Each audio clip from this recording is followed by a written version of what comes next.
What is America? America is, we've been told, the land of the free. So tell me then, what is more American than the Purge? On Purge Night, you are free to do what... Donations to the new founding fathers helps them implement policies we believe.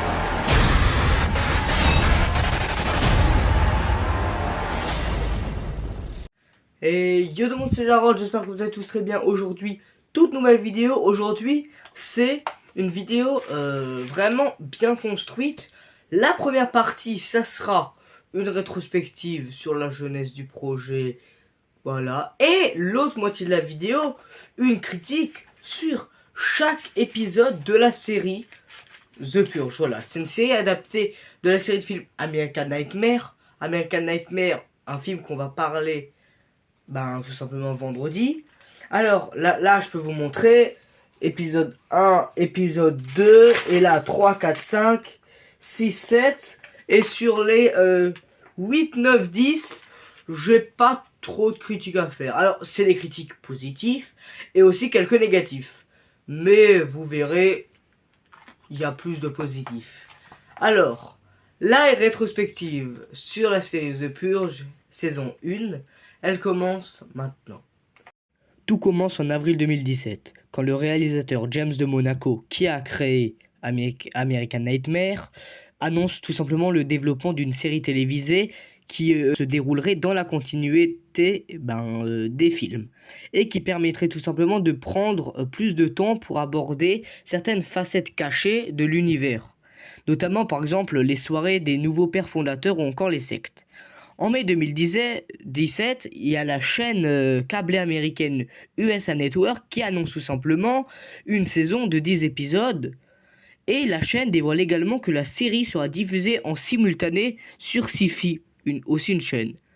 En juin 2018, la chaîne annonce tout simplement le lancement de la série pour le 4 septembre 2018 et dévoile qu'en fait Syfy diffusera finalement que le premier et le dernier épisode de la saison. Donc il y a des fans qui seront déçus. En novembre 2017, quelques heures avant la diffusion du final de la première saison, tout simplement USA Network, on en reparle, qui annonce le renouvellement de la série pour une seconde saison. Mais finalement, le 13 mai 2020, il y a la saison 2 qui sera annulée.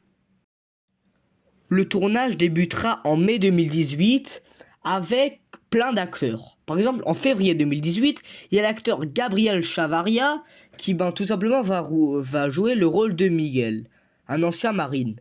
Il y a aussi Jessica Garza qui rejoint pour le rôle de la petite sœur de Miguel, Pénélope, qui joue aussi la religieuse.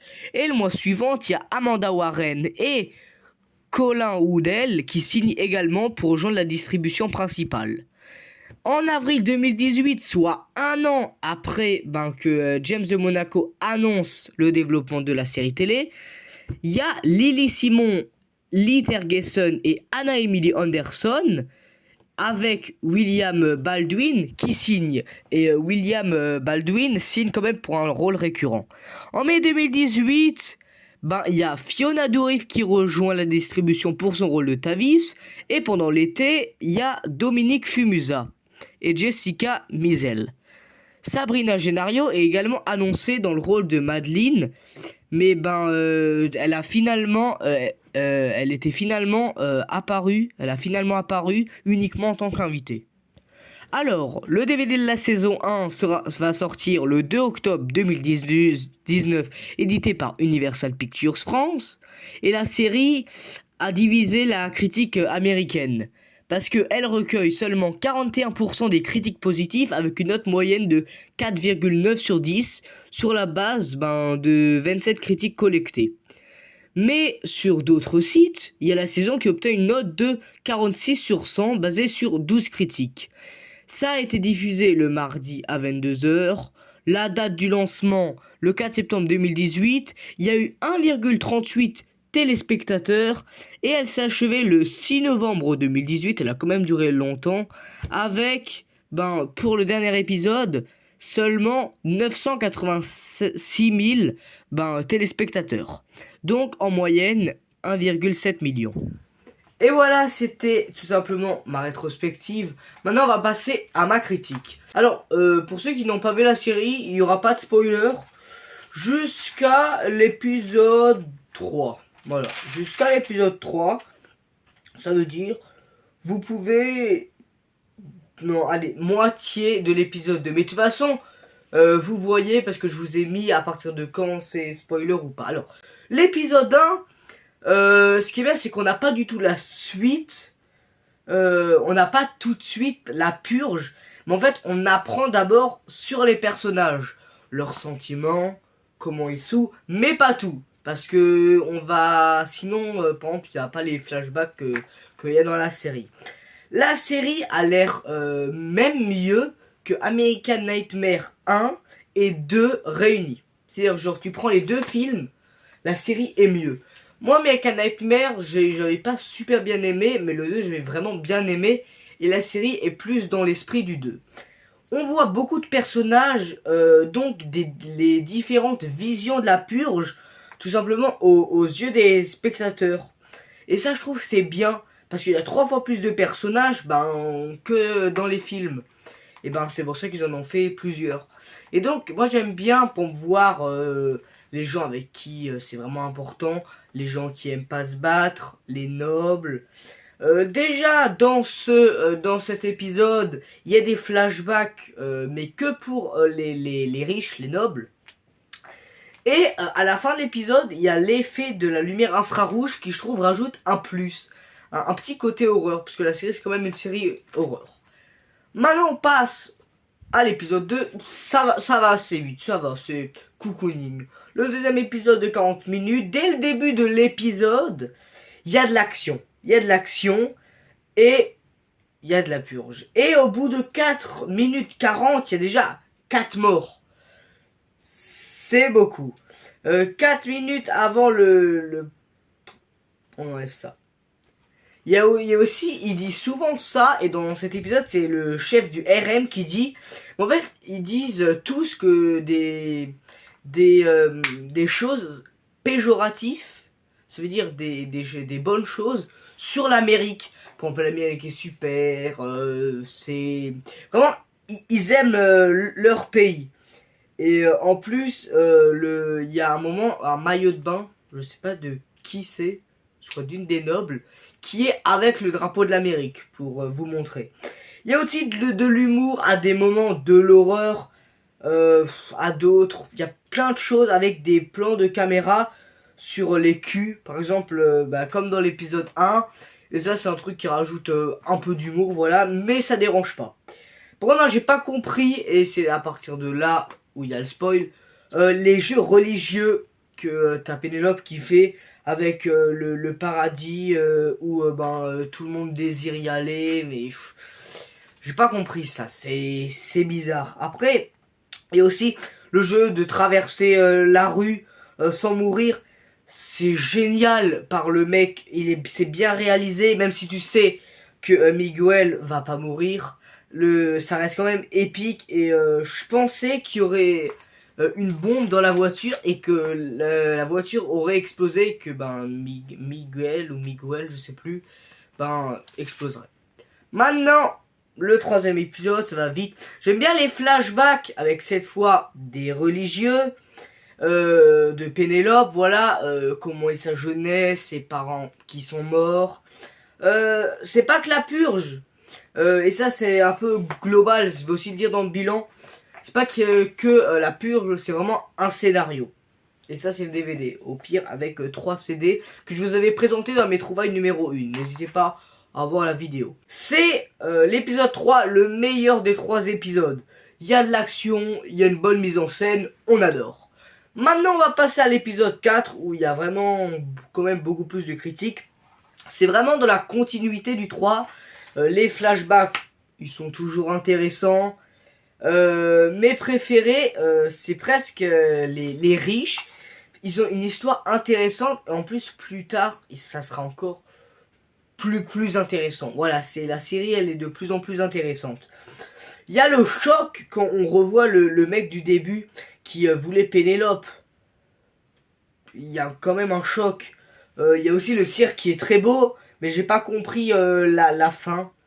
Et je pense que c'est ce qu'on découvrira au prochain épisode, épisode 5. Dans l'épisode 5, j'ai découvert dans le générique que Michael Bay était l'exécutif producteur. Michael Bay, j'ai quand même beaucoup de films de lui. Ils sont là. J'ai les 3 Pirates des Caraïbes, Pearl Harbor, je crois qu'Armageddon aussi. Armageddon, oui. Qui sont vraiment des films que j'apprécie et que j'adore. C'est comme en fait s'il y avait 3-4 films dans un. La série, ça va à 100 à l'heure. Et moi je voudrais qu'à la fin tous les persos se croisent. Pour ceux qui ont vu la série, vous savez, parce que à la fin ils se croisent. Le flashback avec Pénélope et son aile, intéressant dans un moment difficile. Et moi personnellement j'ai envie de savoir son œil. Et moi j'aurais pu écrire la série parce qu'après qu'est-ce qu'on voit? Comment il s'est fait l'œil? Ben, écoutez, je vais devenir réalisateur de La Purge, saison 3, et voilà. Il y a aussi la serviteuse à l'arrière, elle est un peu bizarre, son regard il est un peu bizarre. Et on a découvert l'œil parce que y a Miguel qui lui a jeté un caillou, et là je suis heureux. On va passer à l'épisode 6, il y a un générique d'un nouveau style, un générique comme un film avec un nouveau personnage qui s'appelle Joey, et que on va vraiment suivre jusqu'au dernier épisode, jusqu'aux dernières secondes de l'épisode, presque. Alors au départ, j'espérais qu'en fait ça soit pas la fin de La Purge, parce qu'en fait j'ai mis du temps à comprendre le nouveau personnage, ça j'ai pas compris. Il y a aussi un perso qui ne veut, qui dérange pas trop. C'est un perso tout simplement qui vient pas tout de suite, Joey. Mais c'est pas grave parce qu'on a le temps au moins de comprendre les personnages. Pour ça, il l'a quand même bien réalisé. L'épisode 7, là je pas trop à dire. J'ai rigolé et j'ai bien aimé la tyrolienne avec le mec qui est enflammé. Et il est mieux que l'épisode précédent, parce que l'épisode 6 j'avais pas trop aimé. L'épisode 8, juste un truc à dire, à la fin, les persos sont presque ensemble mais pas tous. Dans l'épisode 9... on nous montre plutôt, et on rend compte que Joe en fait c'est un malade mental, et ça rajoute de l'action. Et l'épisode 9, le tout dernier, je suis sûr que tout le monde va mourir, et non. Les 2 personnages de Miguel et de Pénélope, ils restent, et la fin je trouve elle est moyenne, mais elle est originale, voilà. Et maintenant, tout simplement, un petit bilan de la série. Moi, je trouve que c'est pas que La Purge, j'ai quand même un scénario derrière, une histoire tout bien réalisée. Au début, tu vois les personnages. Et après, pour mieux comprendre, et jusqu'à la dernière minute, il y a des flashbacks qui sont très intéressants. C'est comme s'il y avait 3-4 films dans un. La série est généreuse et géniale, tout simplement. Et j'ai un peu... juste à dire ça, voilà. C'est une série que je vous conseille vraiment. La saison 2, je vais pas la regarder tout de suite. Je sais pas si je vais la regarder.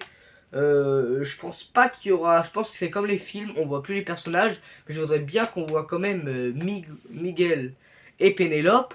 J'espère que vous avez aimé cette vidéo. Nous on se retrouve vendredi pour celle de American Nightmare. Et j'espère que vous allez bien. Je sais pas pourquoi je dis ça. Mettez un like, mettez un commentaire, ça me ferait extrêmement plaisir. Peut-être une critique d'autres séries. Et nous on se retrouve vendredi pour une vidéo. Et peut-être dimanche pour une autre vidéo plus spéciale en parlant de ma collection. Allez, bis.